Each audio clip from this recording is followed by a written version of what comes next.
E aí, pessoal, tudo bem? Vamos começar mais uma live sem censura com os candidatos liberais à Câmara de Vereadores de Porto Alegre.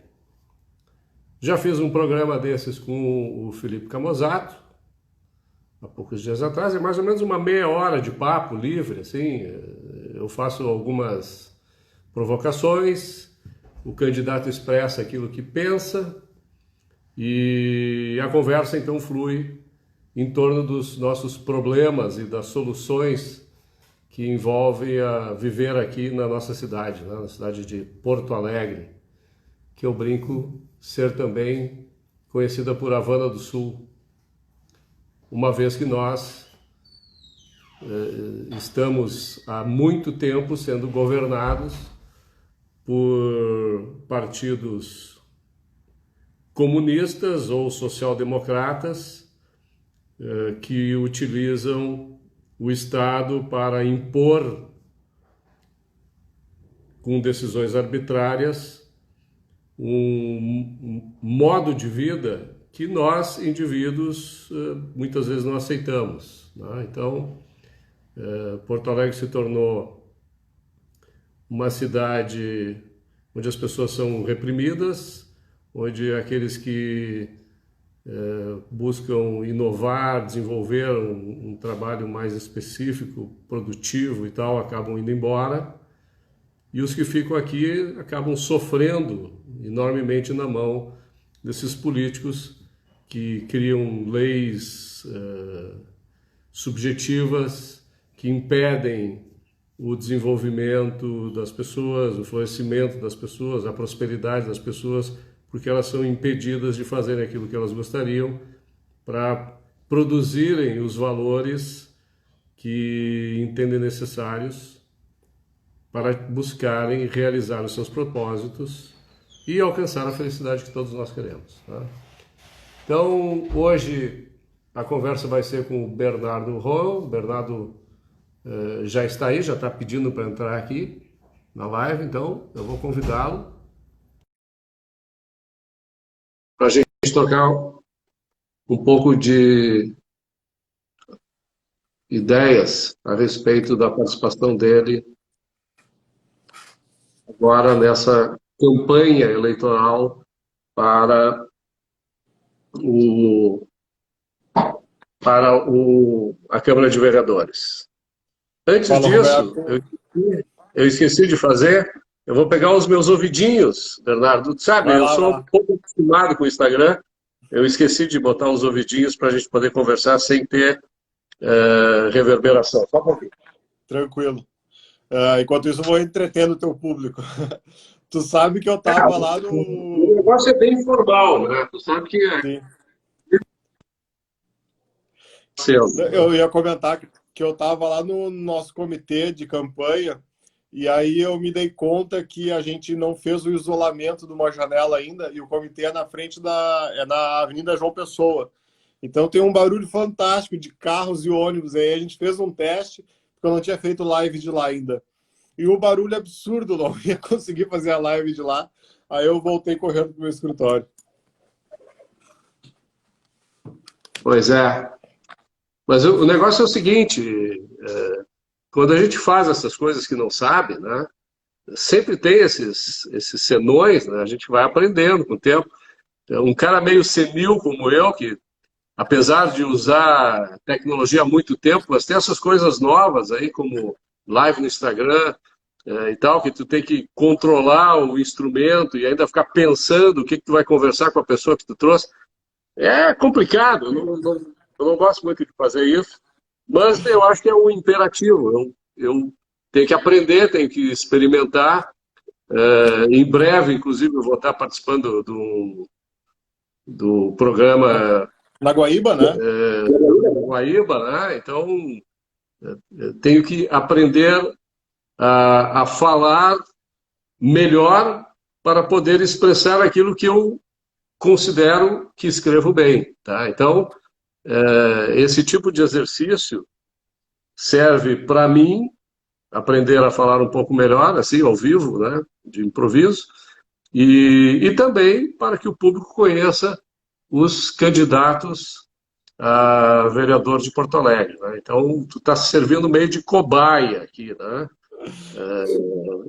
A Maravilha. retribuição que eu te dou é tu poder expressar aquilo que tu pensa e convidar as pessoas a votarem em ti, né? Porque sem o voto Sem dúvida. não funciona, né?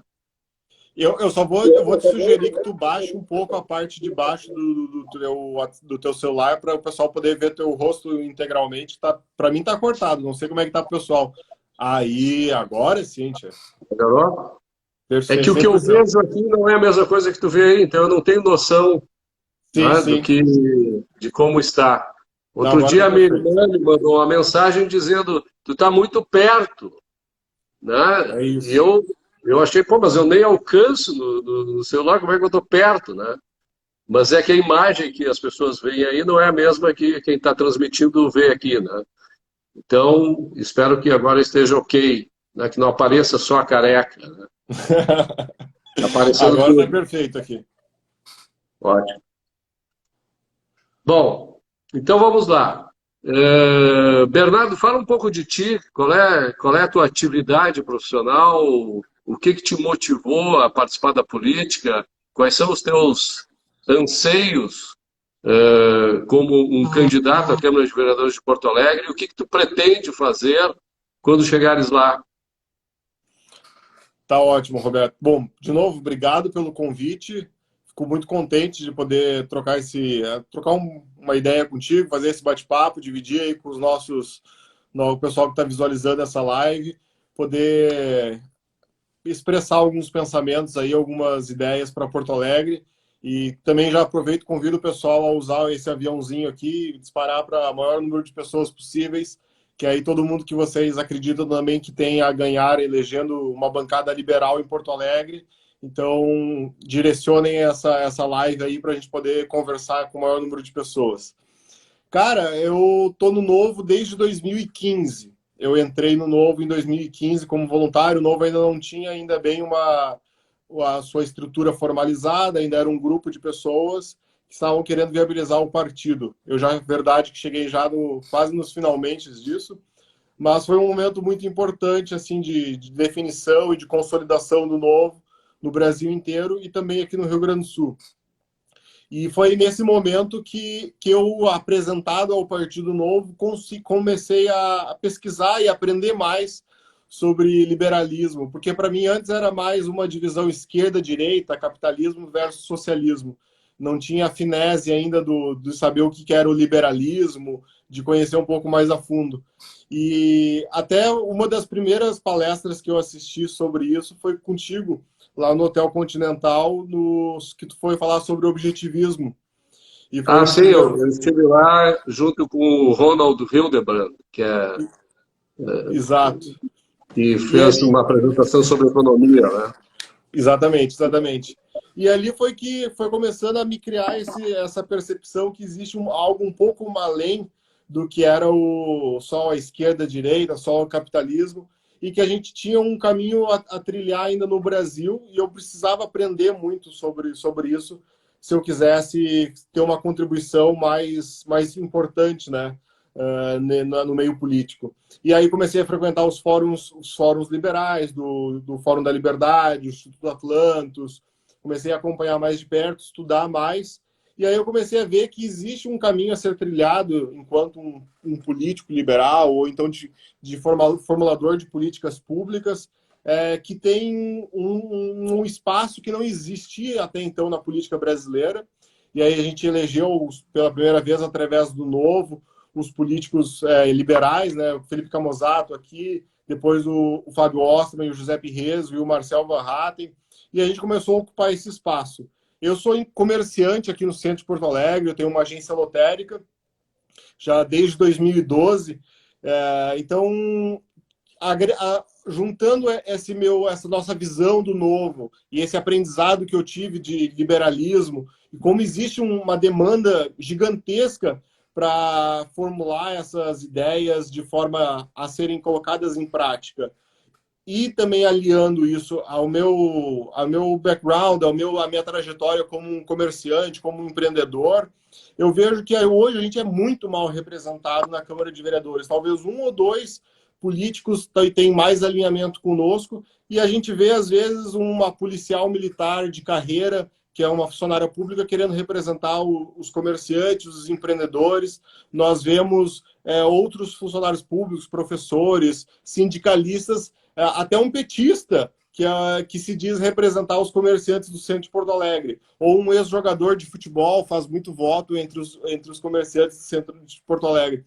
Então, acho que Agora, essa é uma prática tradicional, né, na política, porque a defesa de interesses corporativistas é o que move esses políticos, é o que incentiva esses políticos a entrarem para a arena da política, porque assim eles conseguem apoio financeiro, né, conseguem muitas vezes até votos, para que eles possam entrar na carreira de políticos e se manterem lá, e depois de estarem lá, muitas vezes agem ou para garantir os privilégios destes comerciantes que os elegeram, reservando o mercado, buscando benefícios imerecidos, né, que os favoreçam e tal, para continuar esse ciclo vicioso dos políticos serem defensores de privilégios em vez de serem garantidores da defesa dos direitos individuais que todos nós temos, né? Porque, eu já vou te devolver a palavra, mas só para a gente canalizar isso numa coisa que eu acho assim, muito importante. Os políticos, eles deveriam, no meu modo de entender, atuar para defender os direitos individuais. Quer dizer, quem quer empreender tem que ser livre para iniciar nessa atividade e também tem que ser livre para poder exercer essa atividade enquanto resolver fazê-la, né? Criando os valores, gerando as oportunidades, usufruindo daquilo que ele próprio cria, né? Isoladamente ou em cooperação com os outros. Mas o que a gente vê na política, de fato, é as pessoas que participam da política, seja no legislativo, no executivo, eles querem oferecer benesses, querem tirar de uns para dar a outros, né? E esse tirar de alguém para dar para alguém é um carrossel, né? Dependendo da minoria que tu pertence, tu vai ser extorquido ou tu vai ser beneficiado, né? Então eu acho importante tu que tens experiência como comerciante, que sabe quão difícil é se tornar um empresário, um empreendedor, e quão difícil é tu te manteres sem fazer os acordos espúrios que muitas vezes esses candidatos corporativistas acabam oferecendo, né, como facilitadores, né, dessa visão do governo como distribuidor de renda, né? Eu acho interessantíssimo e de que maneira tu vai atuar para que isso realmente seja neutralizado, para que se mude essa visão utilitarista, corporativista, coletivista, para uma visão moral, né, de que os direitos individuais são esses e que cada um de nós tem no governo um defensor desses direitos e não o contrário, né? Perfeito. Conta aí um pouco para nós. Pois é, Alberto, tu sabe que como comerciante, como empreendedor no Brasil, não é uma tarefa árdua, né? Eu estava pensando esses dias sobre... É uma tarefa árdua, não é uma tarefa fácil. É uma tarefa árdua. E eu estava pensando esses dias quantas crises eu já passei no Brasil nesse pouquíssimo tempo, né? Eu tenho 31 anos e eu sou comerciante, empreendo desde 2012. Então, quase 9 anos. E eu estava listando aqui por cima as crises pelas quais eu já passei, né? A gente passou numa crise ali de 2013, 2014, que foi a crise da Dilma. Depois a gente teve a crise dos caminhoneiros em 2018, e agora tivemos a crise do coronavírus. Quer dizer, em 8 anos a gente teve 3 graves crises no Brasil, e os comerciantes, enfim, todo mundo que rala, acorda às 7 da manhã para abrir sua loja, chega em casa 8, 9 horas às vezes, que trabalha junto com o seu trabalhador, né? Porque essa é a maior a realidade do Brasil, né? 70% dos empreendedores brasileiros são pequenos comerciantes, são pequenas empresas, empresas familiares em geral, e as pessoas estão ralando junto com a sua equipe, com seus funcionários no dia a dia. E então nós como empreendedores, como comerciantes, temos que superar essas crises, temos que nos reinventar. E aí parece uma coisa do tipo, a solução fácil para a prefeitura é o que sempre? Ah, estamos com problema de caixa, vamos aumentar imposto. E aí tem essas decisões absurdas, como foi o aumento do IPTU no ano passado, que eles vão aumentar a arrecadação só esse ano, foi quase 100 milhões, quase 100 milhões, mas o total disso vai chegar perto de 30 milhões, que é 300 milhões escalonado de aumento de arrecadação de imposto.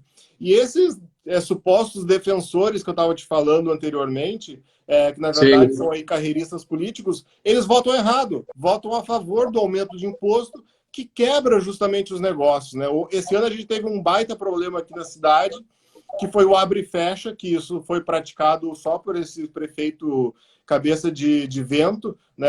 Isso era uma coisa óbvia que ia prejudicar, ia levar um monte de empresa a falir, um monte de desemprego, porque é inconcebível uma empresa fechar 15 dias e depois abrir mais 15 dias, fechar mais 15 dias e abrir mais 15 dias. Quebra toda a cadeia de suprimentos, a gente tem que encomendar de fornecedor, temos que manter a equipe trabalhando, né? Não existe uma possibilidade de fazer um funcionamento intermitente de uma empresa. Isso só na cabeça de alguém que nunca trabalhou um dia na vida na iniciativa privada, alguém que tem na realidade garantido, né?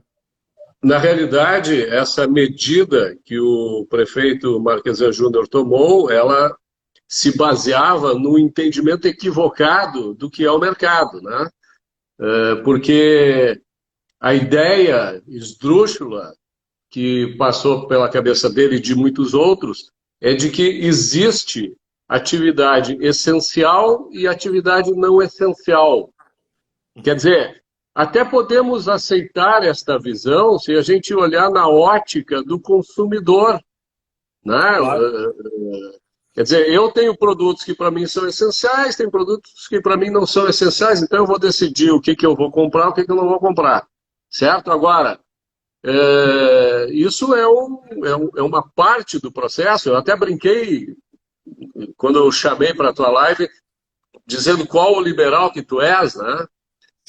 Não sei se tu chegaste a ver isso, e tem ali naquela brincadeira vários liberais, entre eles o Bastiat, que dizia que há coisas que a gente vê e coisas que a gente não vê na economia, né?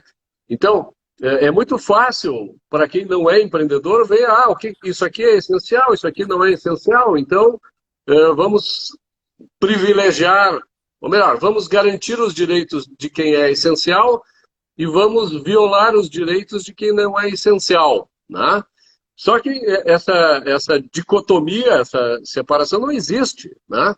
Porque nós, seres humanos, para vivermos, somos obrigados a produzir aquilo que vai nos sustentar. Então, para todo mundo que não vive de parasitismo e que não vive da coerção estatal, produzir é essencial para a sua existência. Se a pessoa não produz, ela não existe, né? Exato. E teve se o alguns governo casos emblemáticos, né? Como?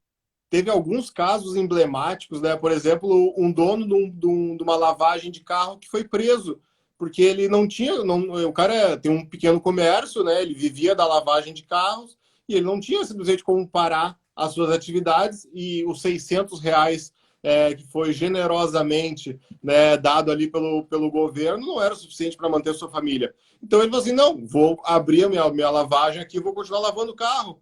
E aí o que aconteceu? Ele foi preso, porque a atividade de lavar carro não era essencial, só que era a única forma que ele tinha de sustentar a sua família. Só que esses fantásticos que querem determinar aquilo que é essencial ou não conseguem visualizar. Eles apenas defendem a sua tese criada numa sala de prefeitura, numa sala de um gabinete, que os caras querem decidir ali, fazer um planejamento daquilo que é melhor para a sociedade. E isso eu acho que tu falou de direitos que são os direitos, digamos assim, naturais das pessoas, né? E esse é um direito básico, né, de Eu empreender, de costumo buscar chamar sua de felicidade. individuais, né? Elas não são naturais, são individuais. Individuais, de trabalhar, empreender, buscar sua felicidade, seu sustento, e não tem como um governante, um estatista lá querer planejar para a sociedade aquilo que é essencial ou não. Isso fatalmente vai dar muito errado. Sem dúvida. Agora me diz uma coisa, vamos voltar aqui para os projetos, tá? É, nós vamos ter este ano a discussão sobre o plano diretor, né?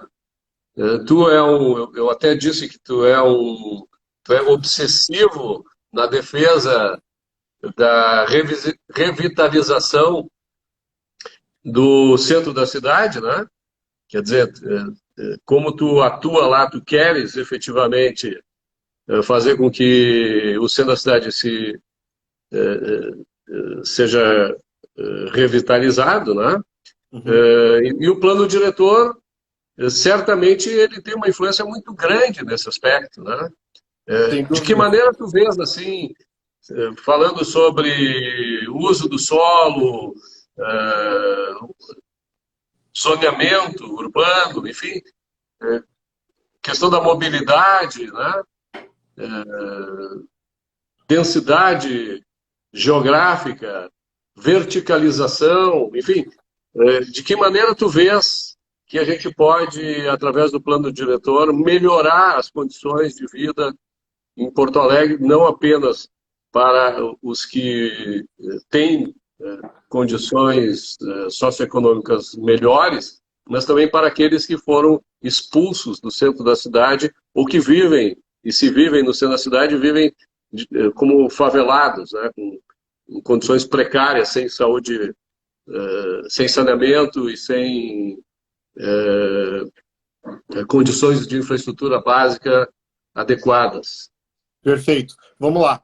Eu não sei o quão todo mundo entende qual é a gravidade e o problema acerca do plano Explica. diretor. Se tu não sabe, explica. E então eu vou aproveitar para fazer essa contextualização, né? Por que é urgente a gente discutir o plano diretor? Vocês imaginem que meia dúzia de burocratas e políticos, né? Meia dúzia não, né?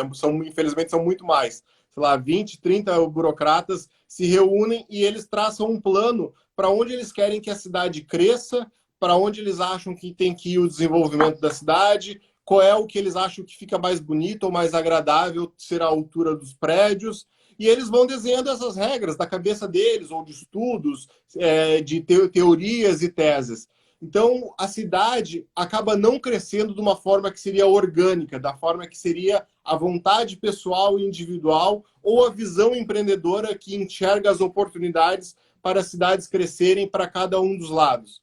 Então, as pessoas acabam tendo que reagir a essas regras que são maquinadas por burocratas que pensam a cidade de alguma forma e eles acham que eles têm a visão perfeita ou a visão ideal da cidade na cabeça deles e eles querem obrigar que todo mundo chegue e construa isso.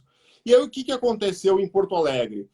Em função do plano diretor, ele não permitiu o adensamento dos bairros que já existiam de um desenvolvimento próprio, lá a partir dos anos 70, porque foi criada essa visão que é maquinada por esses tais burocratas que eu estou dizendo. Então, a partir dos anos 70, começou a se espalhar muito a cidade. Isso trouxe vários problemas. Um deles é que teve um custo muito maior para a prefeitura botar saneamento, botar infraestrutura, botar posto de saúde, botar escola, espalhada por toda a cidade. Porque antes as pessoas se concentravam em uma determinada região da cidade.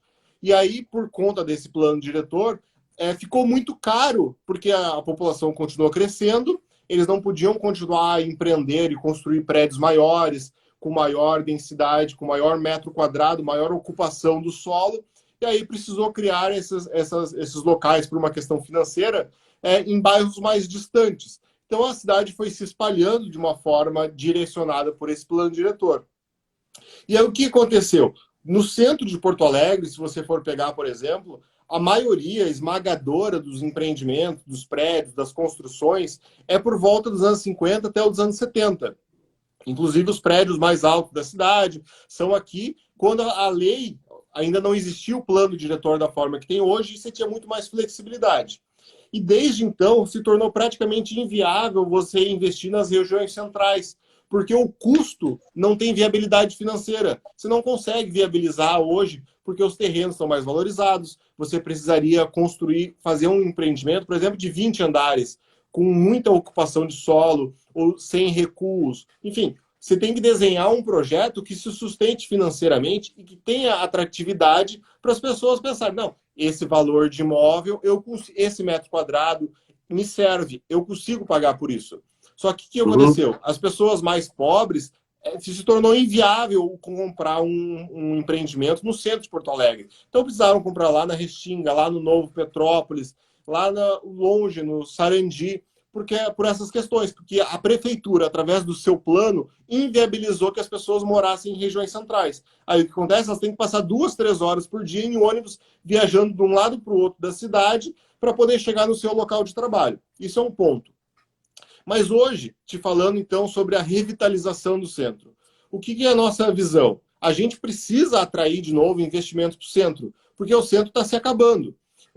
E querendo ou não, se você for olhar para qualquer capital do mundo, o centro é sempre o ponto de referência, onde as pessoas vão para passear, para consumir, para fazer turismo, para fazer visitação a museus, visitação aos prédios públicos que acabam sendo históricos pelo tempo decorrido. Já que tu tocaste nesse ponto, para poder falar um pouquinho, se a gente analisar várias cidades do mundo, a gente vai ver o seguinte, que durante os anos 60, 70 e até 80, muitas dessas cidades tiveram também um processo de degradação dos centros das cidades, né? E isso através de políticas de liberalização, de aproveitamento do solo, de uso mais adequado, ou melhor, um zoneamento mais livre para que o uso fosse melhor concebido pelo próprio mercado, né, fez com que houvesse essa revitalização. Então, se hoje a gente vê cidades onde áreas antigamente deterioradas, a gente vê áreas super agradáveis que a gente gostaria de ter na nossa cidade, se deve ao fato de que as prefeituras propiciaram a liberdade e o estímulo necessário e suficiente para que os empreendedores renovassem através dos negócios, seja investindo em lojas, em restaurantes,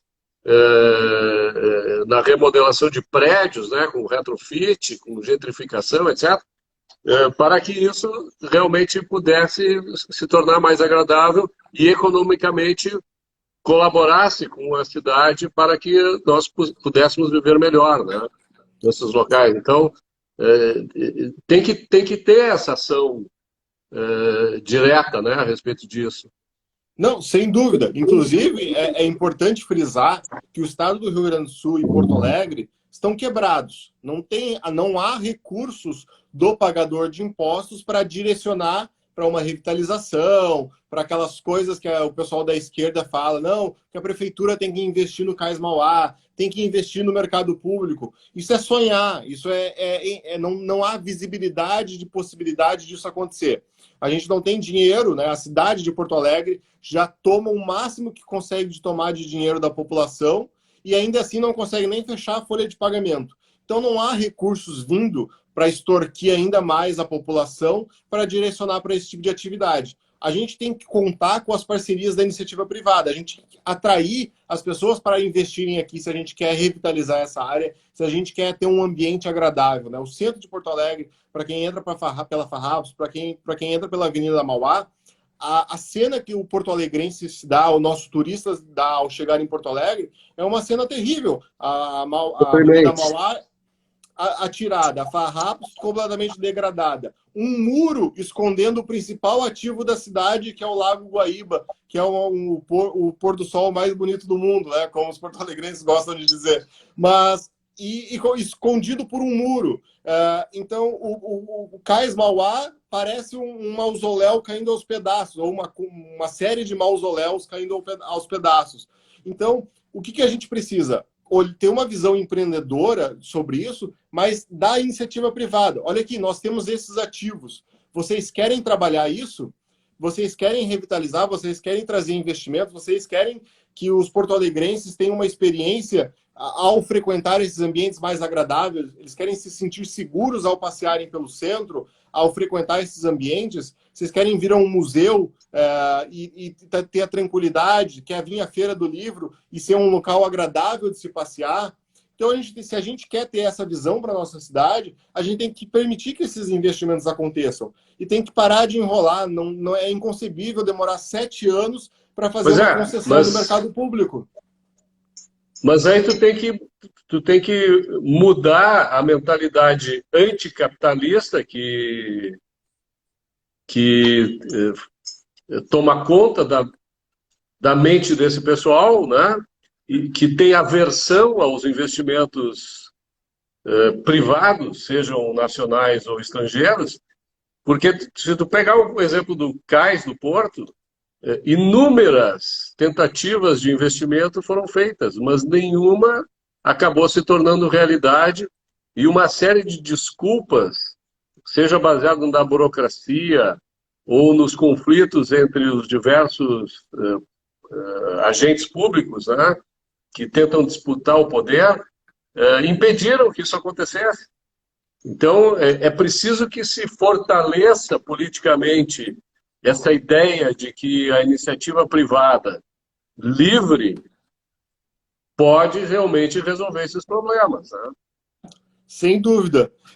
E aí é uma convocação que a gente tem que fazer a todos que estão assistindo essa live, a todos que forem terem contato com esse conteúdo, porque depende de nós. Se nós continuarmos assistindo isso acontecer, e assim, política é difícil, os caras estão lá, os caras controlam o negócio, as pessoas estão só em cima disso e não tem como a gente mudar. Não, tem sim como mudar. A gente viu o exemplo, tendo um vereador, o Felipe Camozato, e mais um vereador liberal, a gente conseguiu segurar durante 3 anos o aumento de imposto. Agora, com dois deputados estaduais na bancada estadual, a gente conseguiu segurar um tarifaço do ICMS que o eleito queria botar para nós.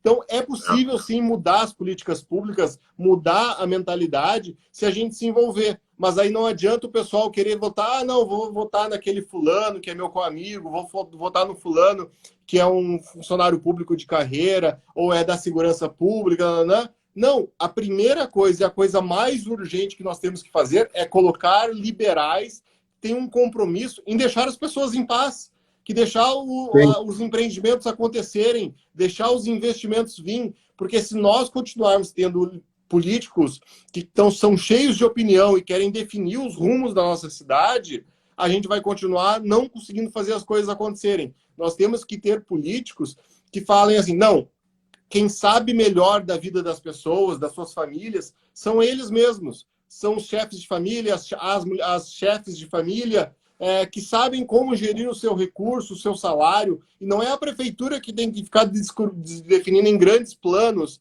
sobre como a cidade vai, ou para onde a cidade vai, ou como o orçamento familiar vai ser gasto.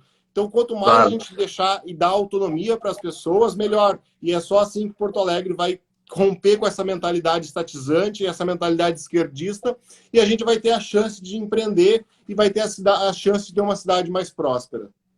Outro exemplo que a gente poderia aproveitar para ilustrar isso que tu disseste é a questão do Uber, né? O Uber, por muito pouco, não foi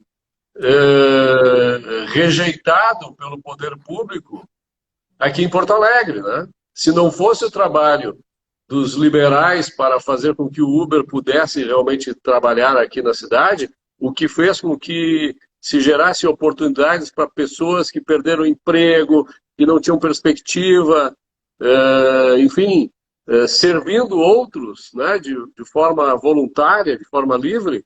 O Uber é uma demonstração clara de que a luta dos liberais para permitir que os indivíduos possam atuar servindo os outros é fantástica, né? É um exemplo clássico, que para mim até supera a questão do IPTU, né? Porque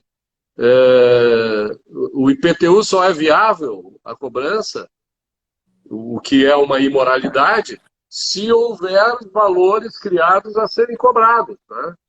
Então, as pessoas elas precisam produzir para pagar os impostos. E essa cegueira dos políticos também é uma coisa inacreditável, né? Quer dizer, os caras preferem que as pessoas não produzam, né? O que poderia gerar mais contribuição para a cidade na forma de impostos, ou taxas, preferencialmente, do que impostos. Mas eles não, eles impedem as pessoas de empreender.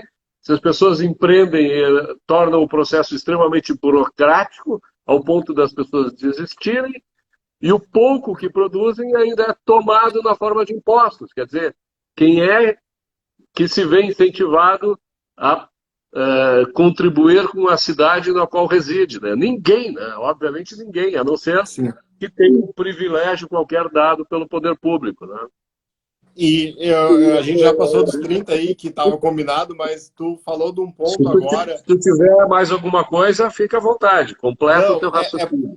porque tu falou de um ponto que para mim é central nessa discussão e é uma provocação que eu comecei a fazer nessa campanha e eu tenho discutido isso, que é o IPTU. E eu tenho levantado um ponto polêmico e algumas pessoas têm me chamado de louco. Não, isso é impossível de fazer, que é acabar com o IPTU. Mas eu acho que a gente tem que iniciar essa discussão porque é imoral a cobrança do IPTU, além todos os impostos que a gente tem, que é absurdo, né? O Cláudio Manuel disse que do imposto no Brasil não é roubo, é crime hediondo, né? Mas o IPTU ele é um custo fixo para qualquer comerciante, para qualquer família, e não tem necessariamente atrelado a isso o ponto que tu trouxe, que é a geração de renda, a geração de valor. Então é uma trava. Não é um fato gerador para o IPTU, ele é simplesmente uma tributação arbitrária definida de forma autoritária que não oferece a quem vai pagar esse imposto nada em contrapartida, né? Não há nada atrelado a ele, Não nem tem na uma geração, chance de nem geração na de valor. finalidade. Pois é, porque, por exemplo, se você cobrar o ISS, que é o Imposto sobre Serviço, ou o ICMS, por pior que eles sejam, esses impostos, ainda está atrelado a uma geração de receita, de valor, e conforme a tua proporção de crescimento, de desenvolvimento do teu negócio, da tua geração de valor, é cobrado de alguma forma proporcional. Mas agora imagina que no primeiro 1 ano, 2 anos, que tu vai criar um negócio, tu não tem uma geração de caixa ou uma geração de receita que seja compatível, talvez, àquele imposto, àquele custo fixo que você tem logo de largada. Então, o IPTU em si, é um grande inibidor do fator de geração de valor no Brasil, de desenvolvimento do nosso mercado. Porque ele, de largada, fala assim, se você não consegue investir, sei lá, 5, 10 mil reais por ano, ou às vezes mais, dependendo da tua localidade do imóvel onde você quer empreender, você simplesmente tira do mercado uma quantidade, um sem número de pessoas.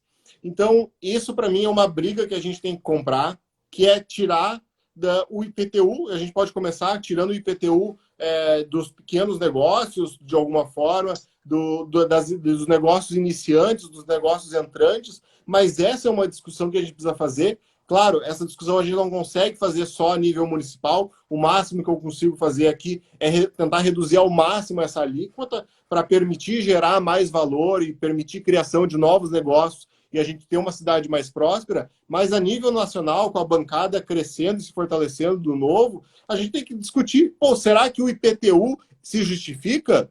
Ou isso é uma trava não se justifica. Isso não tem nem que discutir, não tem que discutir. Isso aí é um confisco, é um atentado contra a propriedade privada. Isso é que eu acho importante os liberais entenderem quando entram na política. A gente entra na política para levar a ética que a gente acredita, né? Perfeito. E se nós acreditamos que um ato violento desses, que tira dinheiro das pessoas, sem que haja qualquer tipo de razão, isso é uma imoralidade, isso é um atentado contra a propriedade, né? Então, não há o que discutir, a não ser de que maneira nós vamos extingui-lo. Este é, na minha opinião, um dos objetivos que os liberais devem ter quando entram na política, né?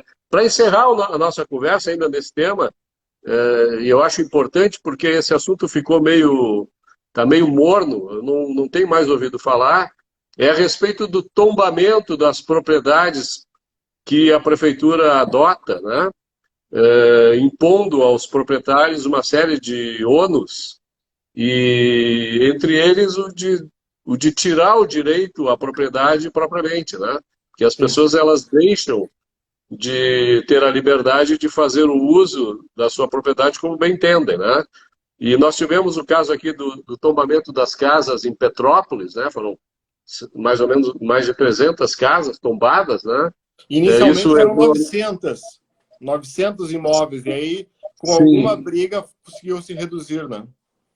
sim. Como é que está isso? Tu tem ideia de em que estágio está isso? Se tu não tem, eu sugiro que seja uma bandeira também para tu levar no teu... Quando tu estiveres sentado lá naquela cadeira de vereador, né? Sim.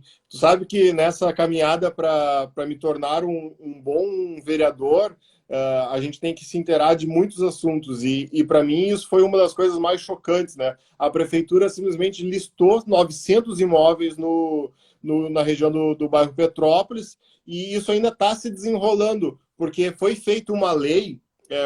Com muito trabalho também se conseguiu uma lei que tornava um pouco mais racional, né, um pouco menos agressivo por parte do Estado contra os indivíduos que têm a sua propriedade.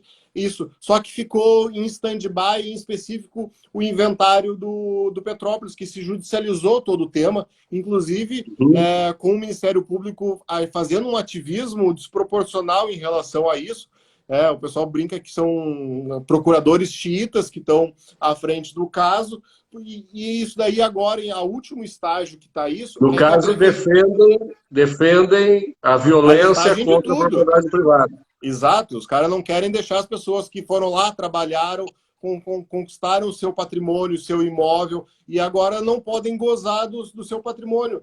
Teve um caso que a gente acabou entrando em contato, de um cara que estava para fechar uma venda de um imóvel dele, que valia mais de 1 milhão, e ele disse, não, vou negociar um pouco mais, quem sabe eu peço 1.200.000. E aí ele deixou para estender um pouquinho a negociação, aí uma semana depois saiu o inventário, e aí o cara que estava negociando, que era um grupo de São Paulo, assim, só que o teu imóvel foi listado, agora ele só vale 300 mil reais, porque eu não vou conseguir fazer nada aqui. Né? Então, É um quer dizer, absurdo. para vocês terem uma ideia da proporção do que é a interferência do Estado na propriedade privada e a destruição de valor que isso gera. Um ato Exatamente. arbitrário de o cara dar uma canetada dizendo, não, teu imóvel agora você não pode fazer mais nada, sem eu, burocrata, dizer o que você pode fazer na sua propriedade. Então, esse tipo de coisa, eu falo assim, revoltado com esse tipo de coisa, porque o Estado, às vezes, com essas pessoas que estão lá cheias de ideias, cheias de boas intenções, simplesmente destroem valor da sociedade de forma arbitrária. E é isso que a gente É, tem que brigar para que não aconteça mais esse tipo de coisa. E aqui no exatamente. centro também eu tenho conversado, porque aqui no centro tem muitos imóveis que são, e aí não é nem listado, é tombado pelo patrimônio, né? Municipal, pelos órgãos de cultura. E isso gera uma burocracia absurda, que às vezes leva anos para você conseguir fazer um simples projeto de revitalização do imóvel. E aí o empreendedor está lá, apresenta mil pareceres, 1.000 projetos e nada é aprovado, porque às vezes fica trocando de mão em mão, e as coisas vão, não, agora tu tem que pintar aqui, agora tu tem 900 azulejos na tua fachada, e às vezes os azulejos não são nem históricos, foram refeitos os azulejos dos anos 50, por exemplo.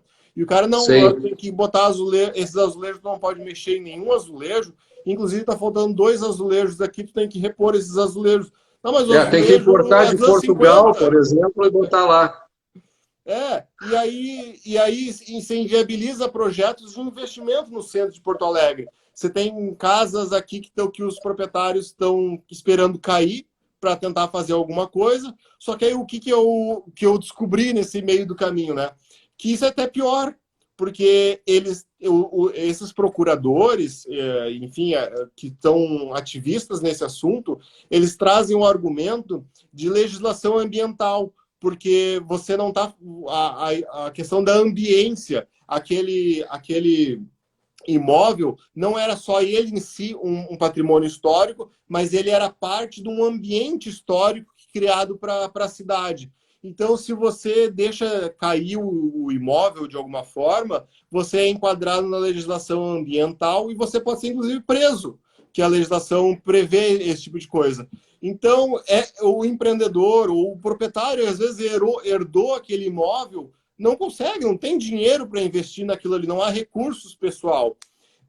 E, por outro lado, ele não consegue vender para ninguém aquele imóvel, porque E se torna não tem refém da demanda. prefeitura.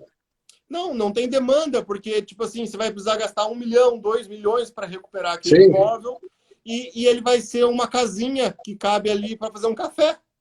Porque se você tivesse aí numa postura do tipo, não, vamos então ocupar o espaço ao máximo possível. A gente preserva a fachada, que é histórica, que é bonita e tal, mas a gente constrói uma estrutura aqui, um prédio de 20 andares atrás, fazendo uma composição unindo o histórico, que é bonito, que é legal se ter, mas unir isso ao empreendimento, ao desenvolvimento, ao progresso. E é uma possibilidade de você gerar valor para a sociedade e para a sua comunidade ali. Não, você tem uma visão completamente radical a respeito daquilo. Não, isso tem que ficar intocado. É tudo um museu.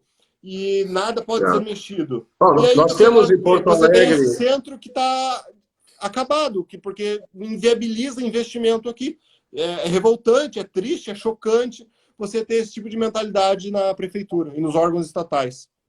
Nós temos em Porto Alegre alguns prédios que são assim, né? Que a fachada foi preservada, mais do que preservada, ela foi revitalizada dentro dos padrões, e atrás daquela fachada foram construídos prédios dando outro tipo de funcionalidade, criando valor e servindo para manter em perfeito estado aquilo que deveria ser preservado para fins históricos, né?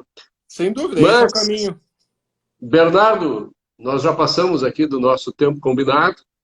Eu queria te agradecer muito por ter aceitado o convite, tá? Para conversar um pouco a respeito disso. Quem nos assistiu, assistiu. Quem não assistiu vai poder assistir depois, né? Perfeito. Eu espero que as pessoas realmente busquem se conscientizar a respeito do que o mercado da política está oferecendo para que as pessoas possam usufruir no sentido de defenderem os seus interesses, né, nessa arena que, infelizmente, tem sido marcada pela imoralidade, pelo corporativismo, pela corrupção, enfim. E eu acho que gente como tu, passando a integrar agora essa luta, né, vai poder realmente fazer com que esse ambiente se torne menos tóxico e, pelo contrário, se torne até favorável à criação de condições necessárias para que a nossa sociedade possa melhorar, prosperar e progredir, né? Muito obrigado e fica contigo a última palavra.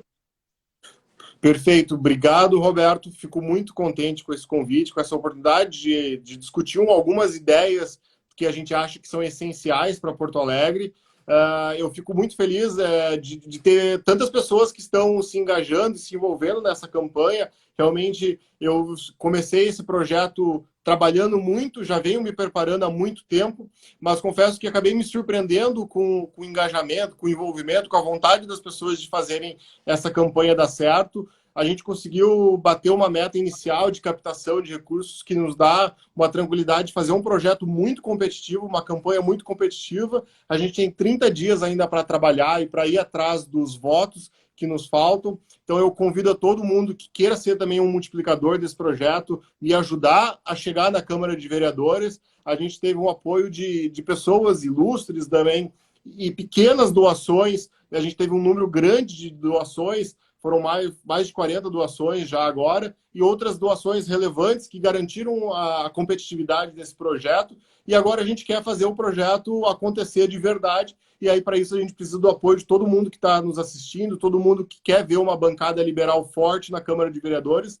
a gente tem um projeto sólido, a gente tem uma equipe qualificada e a gente quer realmente fazer isso acontecer. Então, conto com o apoio de todos, conto com a confiança de todos que estão assistindo essa live para garantir que a gente consiga eleger uma bancada relevante e eu certamente quero estar nesse time que vai poder trabalhar pelos próximos 4 anos para termos uma cidade mais próspera, mais empreendedora, que consiga gerar a sociedade, consiga gerar mais valor para si mesmo e não nós lá na Câmara de Vereadores querendo definir o rumo da sociedade.